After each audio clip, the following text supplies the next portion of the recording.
Hello, my name is Meghan Schick, and the philosopher I researched was Elizabeth Kubler-Ross. She was a Swiss-American psychiatrist, a pioneer in near-death studies, and an author of the internationally best-selling book On Death and Dying. And she first discussed her theory of 5 stages of grief, also known as the Kubler-Ross model.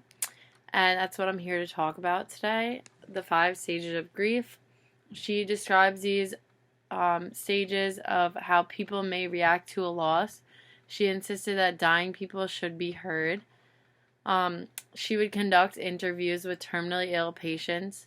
She identified a common set of emotional responses on how they deal with dying. She focuses on cure, not care. She changed the perspective of death to many people. Her work was inspired by terminally ill patients and motivated by lack of instruction in medical schools on the subject of death and dying. Her 5 stages of grief include denial, anger, bargaining, depression, and acceptance. I'm going to go over the first 3 stages, and then my partner will finish the rest. But the first stage, denial, is belief that the diagnosis is wrong. People say, no, not me, it can't be me. Denial serves as a defense mechanism. You start to deny the news and become numb and wonder how life will go on in this different state because life as you know it is now changed in an instant.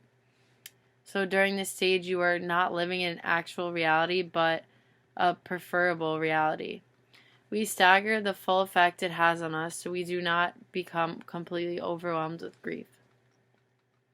The second stage is anger, and this stage occurs when denial cannot continue and you have the realization that this horrific news is true and it causes one to become frustrated. The psychological responses of a person experiencing this phase would be, why me? It's not fair. The third stage is bargaining, and this stage includes the hope that the individual can avoid a cause of grief. Usually the negotiation for an extended life is made in exchange for a reformed lifestyle. People facing less serious trauma can bargain or seek compromise. This stage is false hope. Examples include the terminally ill person who negotiates with God to attend a daughter's wedding or an attempt to bargain for more time to live in exchange for a reformed lifestyle. Bargaining is a way to cope with pain.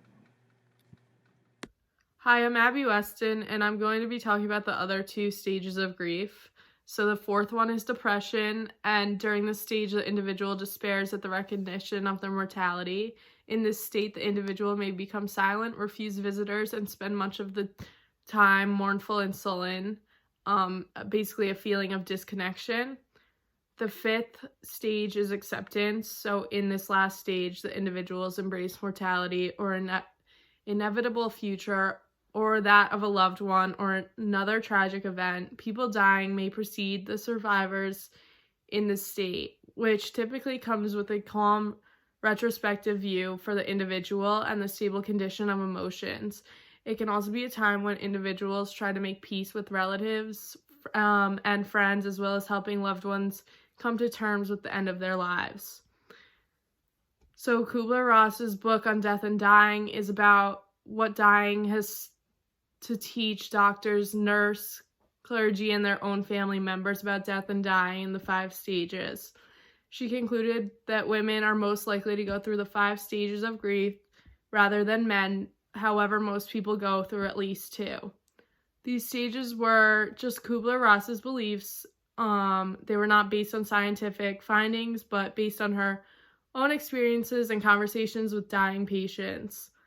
The Kubler-Ross model reminds us that whatever we're feeling now isn't permanent. It essentially guides us through a difficult time and assures us that eventually we will be able to reach acceptance and be okay.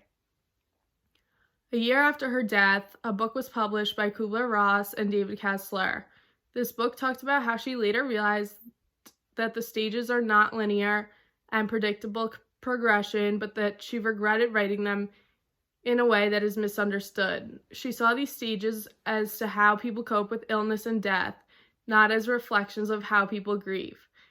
Grief takes countless forms and is experienced in many ways, so it is impossible to explain it in 5 steps.